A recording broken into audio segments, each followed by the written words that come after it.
कहो आतने पैस का कहूल आतने हैस का कहो कहियो ना कुछ नहीं कहो कि कनी हैस का कहो की कहबे। अगर अहाँ के कुछ कहे के मौका मिलत माइक में बोले के तो की कहबे हमरा ले लाज लोगे ना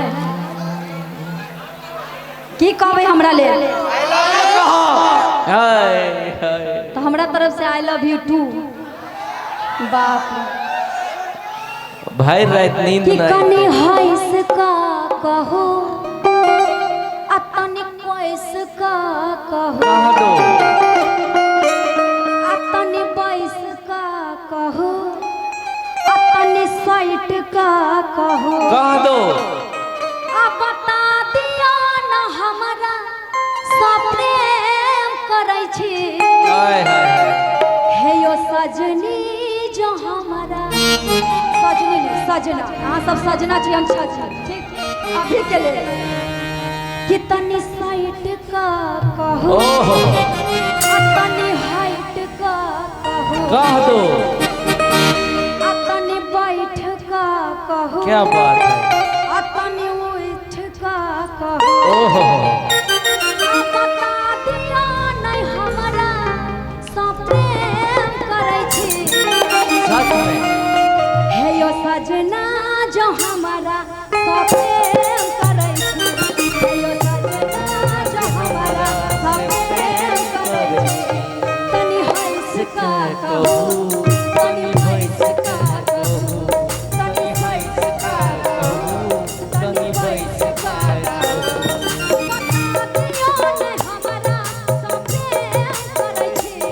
हे यो सजना जो हमारा सब प्रेम करै छी हे यो सजना जो हमारा सब प्रेम करै छी तनी हंस का कहो तनी उठ का कहो क्या बात है तनी हंस का कहो तनी हंस का कहो बता दियो ने हमारा सब प्रेम करै छी हे यो सजना जो हमारा सब प्रेम करै छी हे यो सजना जो हमारा सब प्रेम करै छी। क्या बात है क्या बात है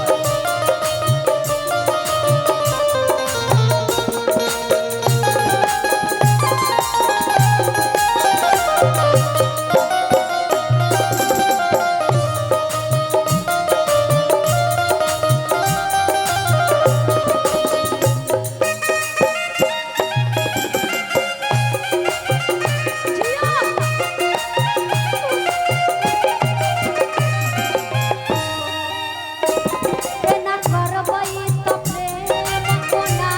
करबै क्या है क्या बात है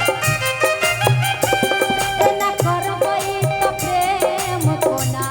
करबै अहाँ बिन हम जिंदगी कोना कटबै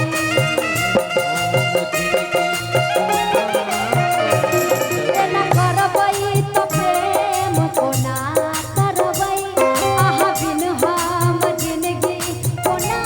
कटबै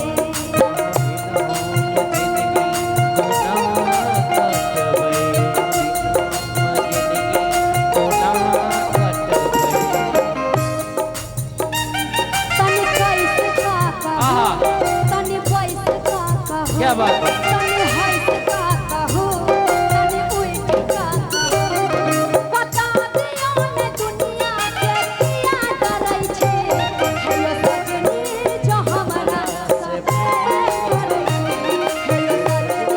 जो हमारा सब प्रेम करै छी यो सजनी जे हमरा से प्रेम करे छी ए सजनी जे हमरा से प्रेम करे छी।